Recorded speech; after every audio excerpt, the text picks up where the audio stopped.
KVC, what's up? It's me, yours truly. I am back to post a quick video here. Just the next video in the Ask Mr. Hall of Fame series, where my viewers and subscribers can just ask me any questions that they want to ask whatsoever, and I just kind of do a video trying to answer them. Been having a blast doing it and looking forward to doing a ton more.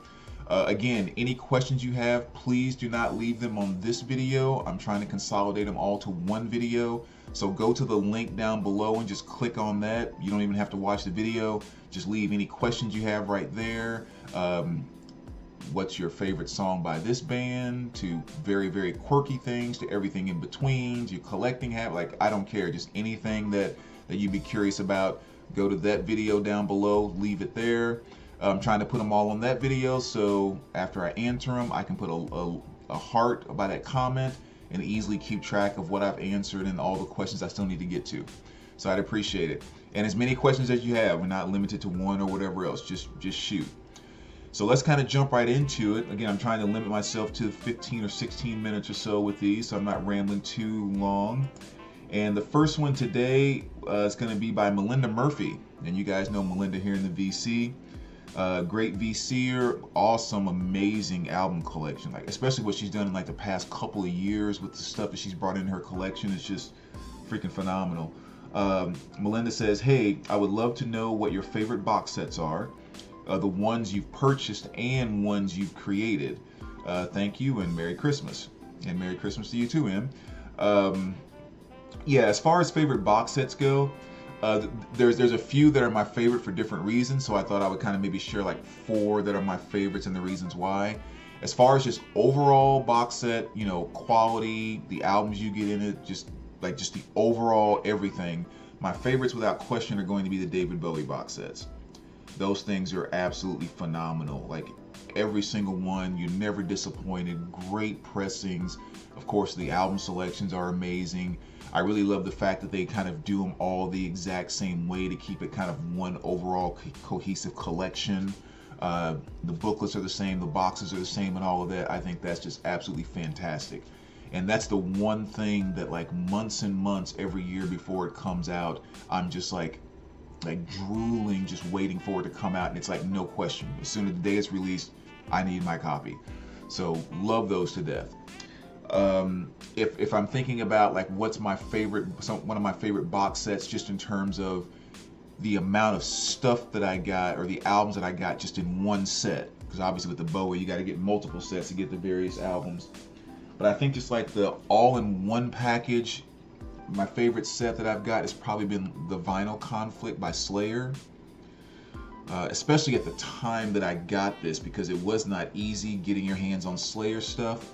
So when I first received this, and so you get all of those albums all in one fell swoop, it was pretty freaking awesome. So that was probably my favorite, like I said, just one time, boom, everything you get. My favorite kind of simple set, no bells and whistles, no audio file this, no blah blah blah, but just like one of those, just a plain straightforward great set that was pretty darn inexpensive. My favorite kind of on those lines would probably be, well, the Rainbow, the Polydor years here. Back to black vinyl pressings, you can see there, just kind of pretty straightforward. You know, pretty much all the Rainbow you would need, in my opinion. And yeah, like I said, just kind of a really great set. Half the albums in here were gatefolds, even if they're not double vinyl. So, or double LPs, I should say.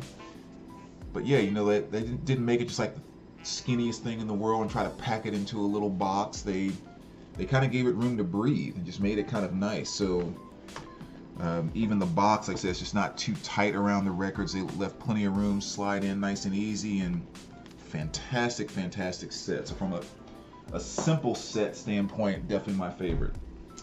And last but not least, one of the reasons why this is my favorite, and one is going to be, sorry, trying to work out the glare there, Phil Collins' Take a Look at Me Now set. And this is really cool too, because when they did all the reissues on these, which I thought was just a fantastic idea, Phil went back and did all the same album covers. He just did it with his current face and current age. but did them all the exact same as the original album covers, which I thought was a fantastic idea. But the thing that I love so much about this set, as well as, I was actually going to use this one initially, this set kind of being the same thing, the Iron Maiden Complete Albums Collection, which you got all of those albums in there. But the thing that make those two sets two of my favorites is the fact that when they came out, they came with just the box and the first two albums in the set, which I love when they do that, and I wish they would do that with so many more sets. You get the box and the first two albums, and I think I paid like $40 something for the Phil Collins and like 60 or 70 for the Iron Maiden. And then every month or so, one or two albums from the set are just released. And you can go to your local record shop, Barnes and Nobles, wherever, grab that album, put it in your set until you fill the thing up. And it's just such a great way to be able to put together sets, because like with the Ozzy set, for example, everybody just doesn't have $500 to drop on a box set one day. You know, I'm sure that Maiden would have been $500-600 if it just came all like that. But I can give you 70 now and build in 50 next month and 60 the following month and 50 the next month and be able to build these sets. So I love the fact that both of those sets did that, and that alone makes them one of my favorites. The first Maiden set did it too. And even with the Phil Collins, he also did it with the CD set, the exact same thing. So you got the box with the first two albums of the deluxe CDs, and then as the other ones came out individually, you could pick them up, and then eventually you have just a beautiful little deluxe CD box set, which is awesome. So love that to death. So wish more releases would do that. And then the second part of Melinda's question was the ones I created. For those maybe that don't know, I like to kind of fool around and make my own homemade box sets, CDs and vinyl. So my favorite one is probably definitely still the Kiss. I think that was kind of the best one that I've done so far. And I did a whole video showing just that, so I'll leave a link down below for that if you want to go check that out and kind of see, you know, a little bit of my creative side, if you will. So let's go to Aaron, the one and only Aaron Mother Alamere.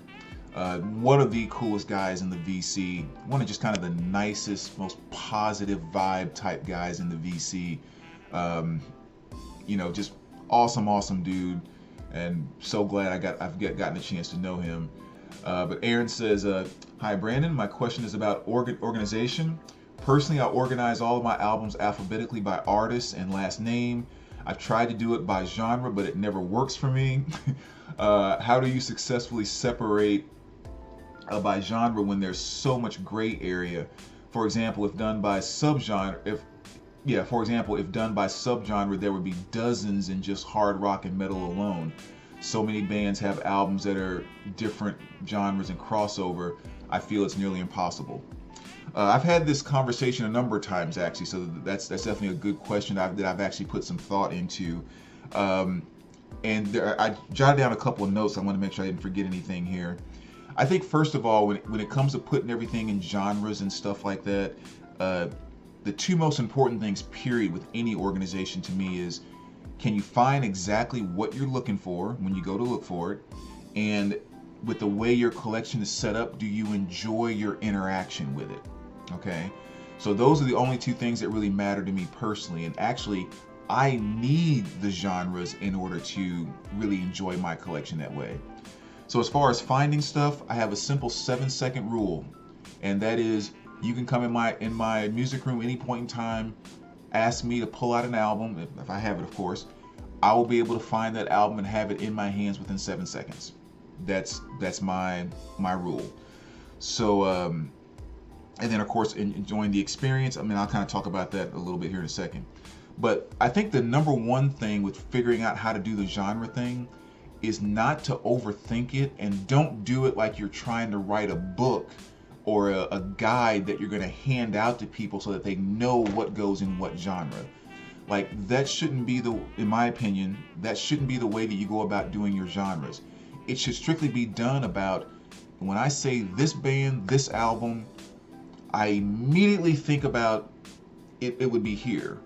And wherever that place is, put it there.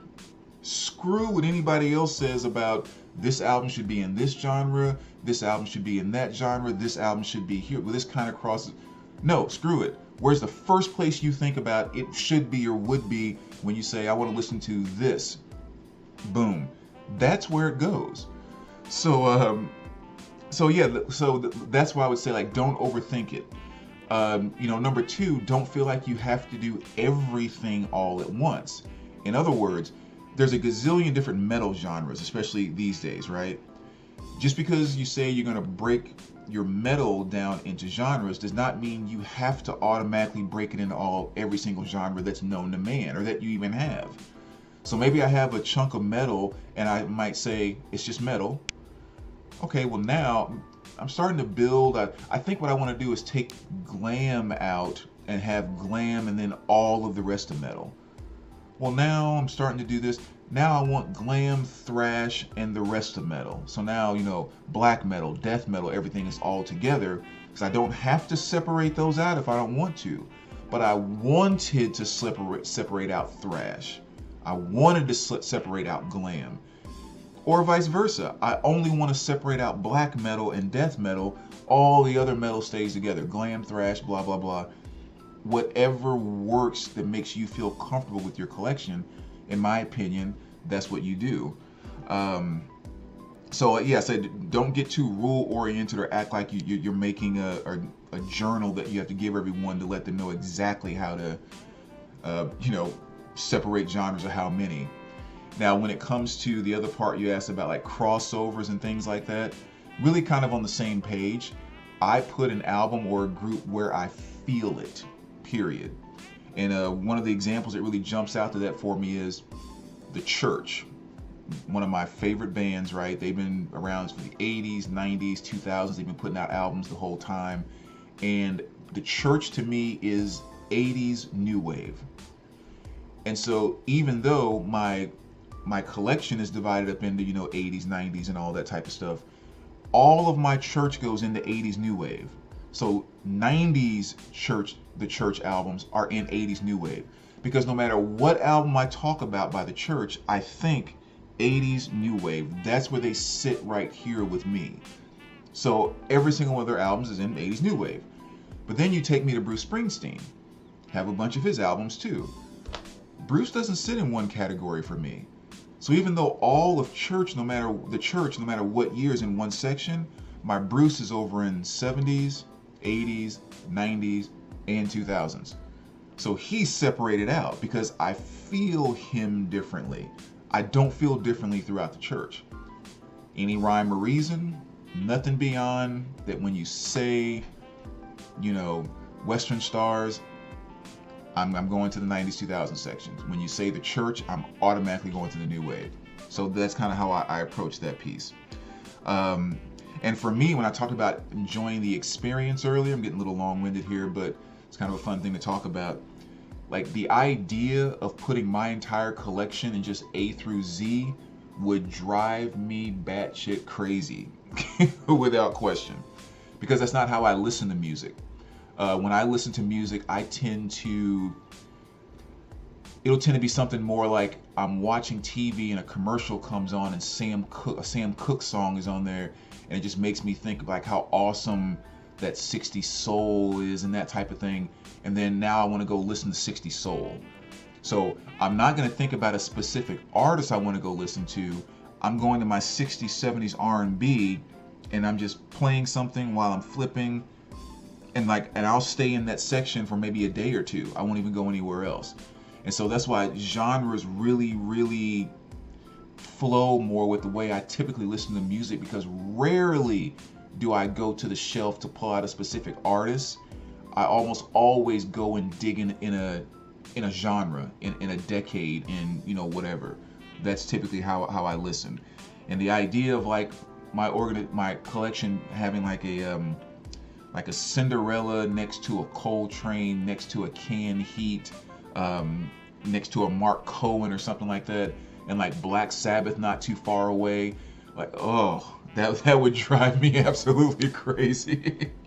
So I don't do that.